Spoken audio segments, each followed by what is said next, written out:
Tales for Dark Nights.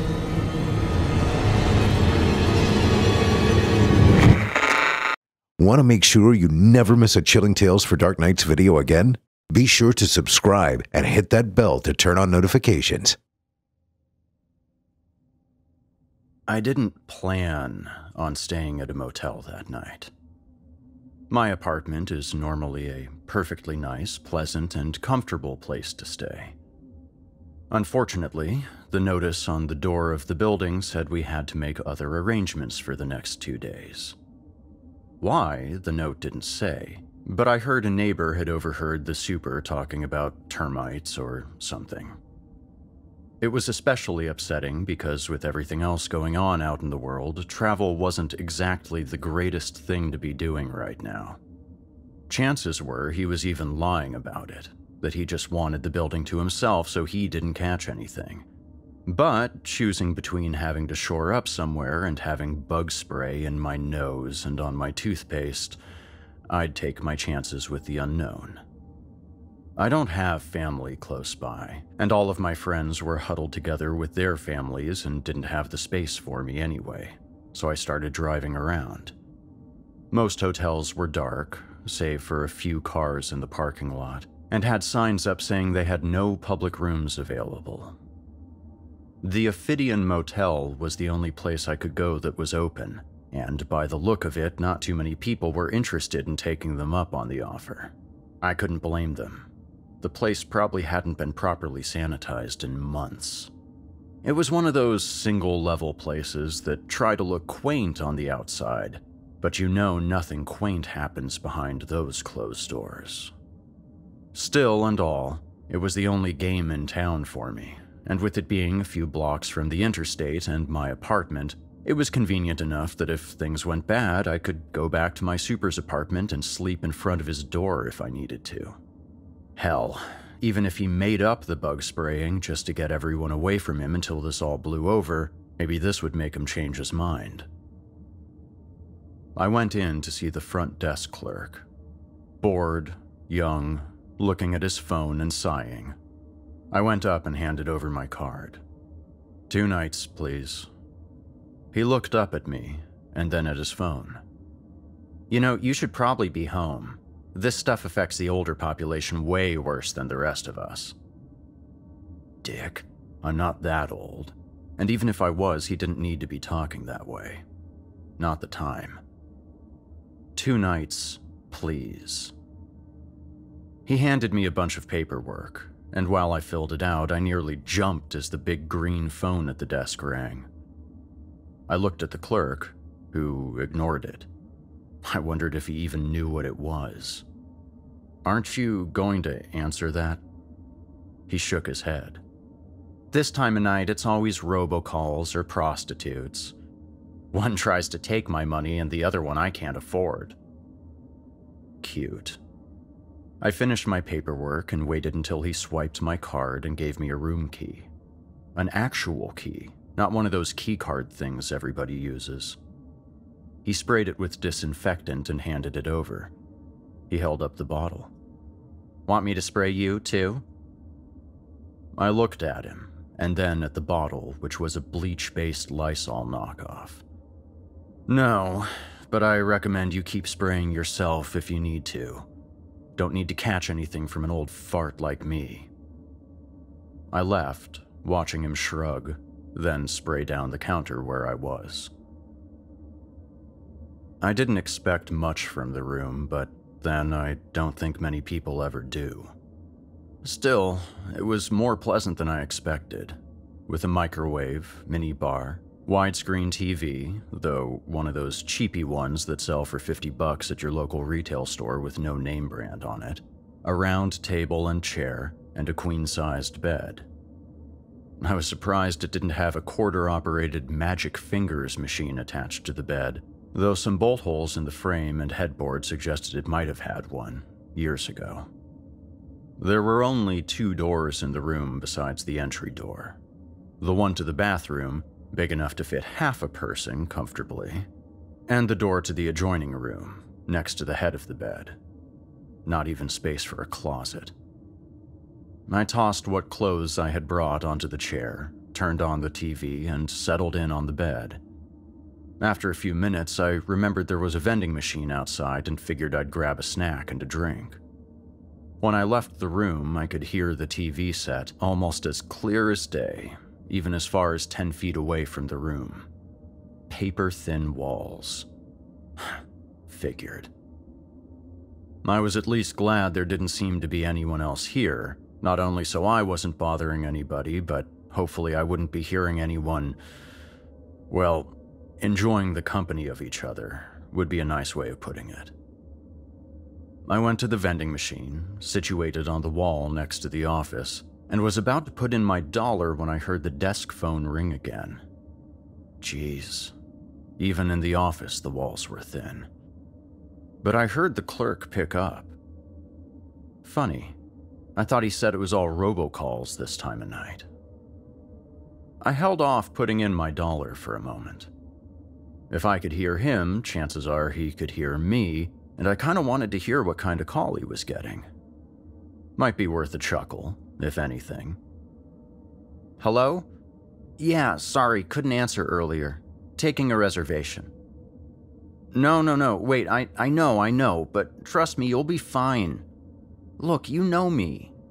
I wouldn't let it bother you. It's just one guy. It'll be fine. Okay, see you in a bit. The phone clicked. I began to wonder who that was on the other end of the line, but then it clicked. He said robocalls and prostitutes. Even if they weren't for him, he probably had some kind of side arrangement with people who did. Who knows, maybe I'd catch sight of a local celebrity. TV anchor, city council.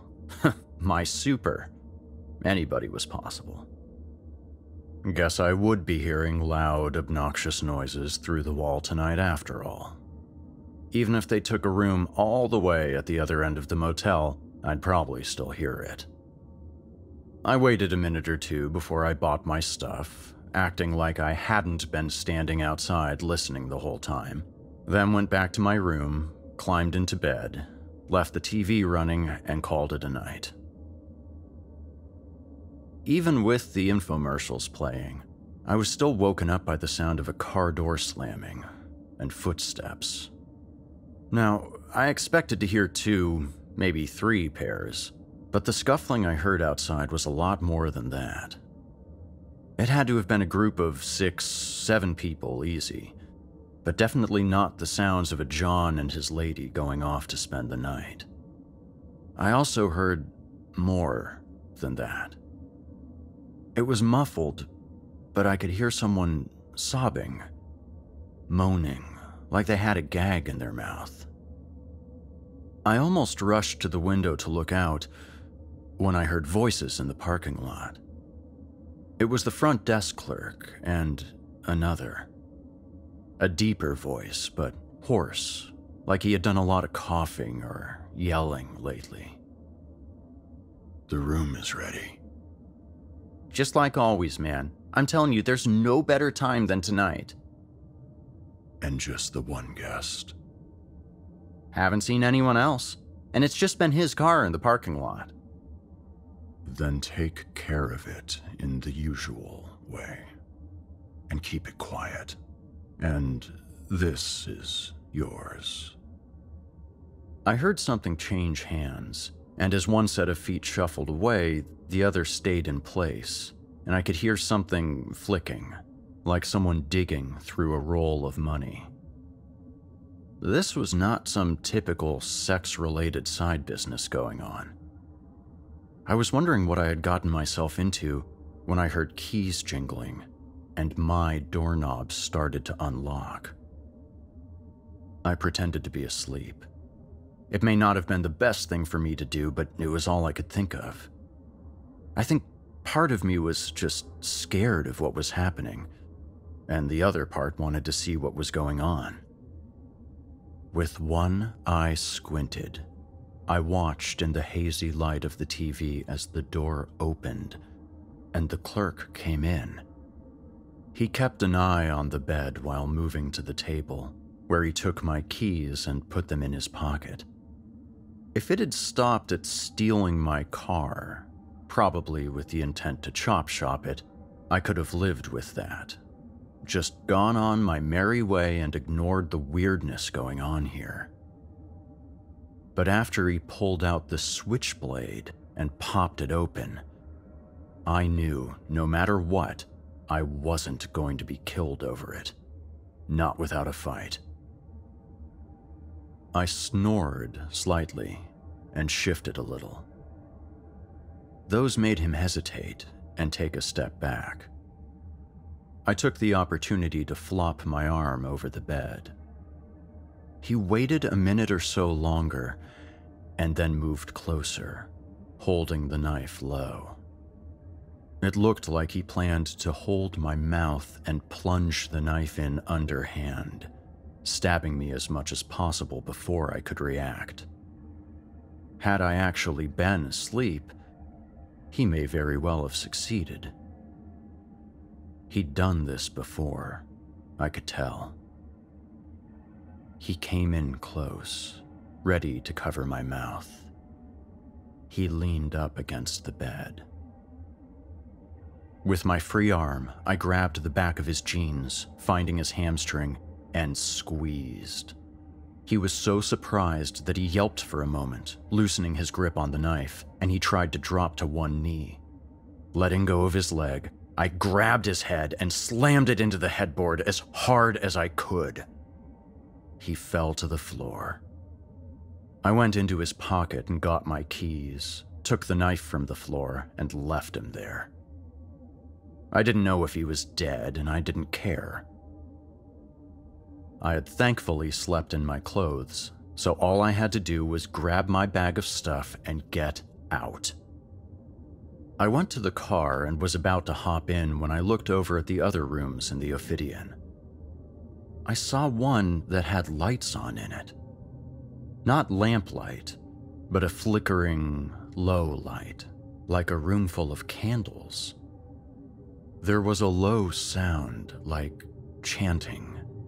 Several voices all speaking at once, and in the midst of it, the terrified sobbing I had heard earlier, sounding like it was getting more desperate. I looked out at the street. Even at this late an hour, cars would be bustling by. But now, nothing. Everyone was terrified as it was. I doubt the police would even be able to come in time. I really wish I knew what came over me. I'm no hero, but maybe I was just a little pissed off at almost being murdered while I slept, and I didn't want it happening to anyone else. I went over to the room, and with all the strength I had, I kicked the door. The chain on the inside had been pulled to prevent entry, but the hinges were so old and rotted that it didn't matter. The door flew open the opposite way, leaving the door hanging from the security chain alone. Inside were a group of figures, all in black robes. One stood and moved toward me, and in the middle of the circle, I saw a young girl, maybe 12 or 13. Bound, gagged, nearly naked, and absolutely terrified. The one who came toward me placed his hand over my mouth and, with very little effort, pushed me up against the wall. The hand holding me was gray, wrinkled, almost mummified, but strong enough that I could feel my jaw ready to crack against the pressure. If he had squeezed any harder, it would have broken for certain. This isn't for you. You have seen too much. It was the same deep, hoarse voice that had spoken outside my window. The hood of the robe fell back, and what was underneath was worse than I imagined. A gray, wrinkled head, shriveled, bald. If it had once been a person, It was barely one now.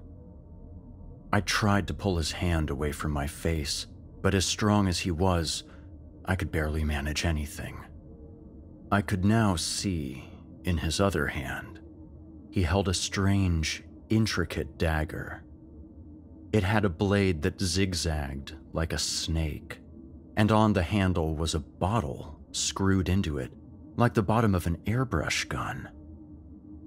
In the blade itself, there were grooves, as if it was designed to collect blood or something in the bottom of it. As I fought, he seemed to be slowly lowering the blade to a spot near my stomach. He turned to the others.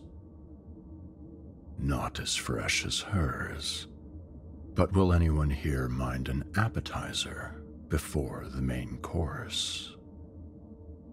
The others laughed. They all had similar, raspy, coughing voices. As he looked away, I tried to dig into my pocket for the switchblade I still had there. I felt it and pulled it out, keeping it hidden as best I could. He turned back and pressed the blade into my stomach. Not far, just the tip of it. While it was painful, the smile he gave me was what panicked me the most and forced me to act. I clicked the switchblade and sliced at his wrist. I expected blood. I expected a grunt of pain. I expected just about anything except what actually happened. His wrist severed completely from his arm and fell to the floor. He looked down at it with his yellow, rheumy eyes, more surprised than anything. But where you'd expect to see bone, blood, anything at all, there was just a void. Underneath the gray, wrinkly skin was an empty shell. Or maybe not quite empty. For a moment, I thought I saw something. Greenish-gray, thick, oily, writhing, like it was going to push its way out of the arm like a tube of toothpaste. The mummified man quickly gripped his wrist hole closed and reached down for his hand, as if he meant to keep something from emerging. I saw my chance. With my jaw aching and the puncture wound on my stomach stinging, I ran forward and grabbed the young girl off the floor. The others reached for me, but I slashed out with the knife, and I saw a finger fall here, a hand there, and the one so injured also grabbed their arms, fighting to control something that wanted out. The escape itself was a blur. I barely remember anything beyond that until we were both in the car, the keys turned, and peeling out of the parking lot. Nobody followed us. I didn't know why, and frankly, I didn't care. I found a brightly lit street corner right off the interstate, where I could finally see a few lazy cars drifting by. I tried my best to calm her down, and between my hands and the switchblade, was able to remove her gag and her bonds. I talked to her, asked her name, where she was from, where she wanted me to take her. She gave me everything she could. She had been kidnapped almost a month ago. She had no idea what was going on in the outside world. She'd been locked in a room, by herself, after somebody had grabbed her while waiting at the bus stop for school, with only occasional bits of food shoved into her cell. Then, today, somebody in a robe, she wasn't sure if it was one of the ones in the room or not, gagged her, bound her, and put a bag over her head and threw her into a car. I wouldn't have believed she didn't go without a fight, but after a month of little food and the strength of the man who attacked me, I didn't doubt one person could have done it. I asked her if she knew anything about the people who had taken her. "All I know is they wanted me scared. Fear makes it stronger," they said. But she didn't know what that "it" was. They never said any more. She assumed they didn't need to. After we gave our statements to the police, they were able to call her family, and she was reunited. They questioned me for a while, and I told them everything, except the fact that the kidnappers were some kind of hideous alien freaks. That I knew they would never believe. They asked if I saw a vehicle to run a license plate. I told them I hadn't bothered, because I just wanted to get the hell out of there. Don't want to believe my story? That's fine.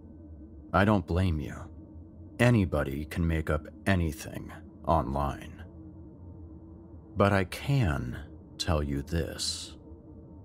I've learned a few things since that night. First, I found out what it was.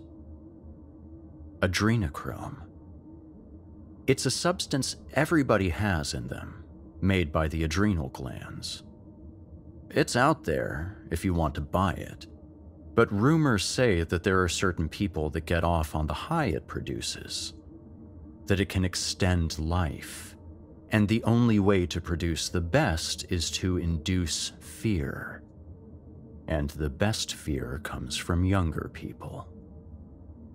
Well, based on what I saw that night, maybe something tempted people, powerful people, to sample this stuff, and now they can't get on without it. They need to keep their existence a secret, to go on with their horrible, extended lives, snatching health and joy from the lives of people, especially children. Is it any wonder why there's a market out there for the slave trade? I've since moved out of my apartment, and I've sold my car. Front desk clerk has my credit card info, and probably my license plate.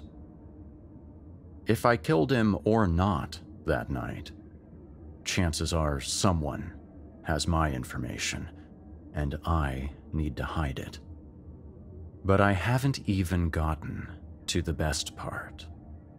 See, I did see a local celebrity that night.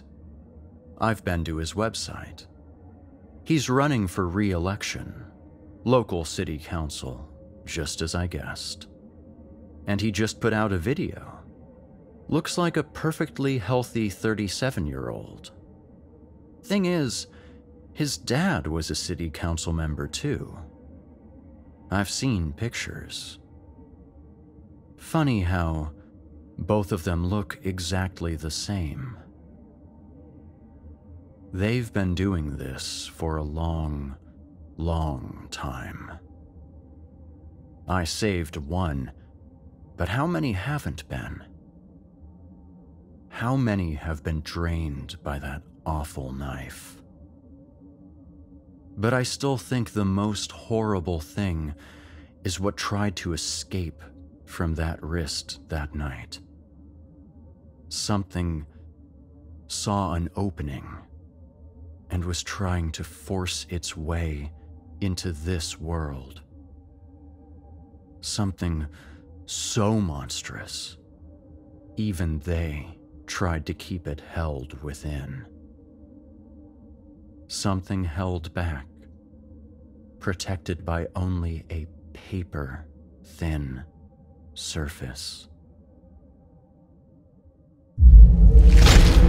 Chilling tales for dark nights.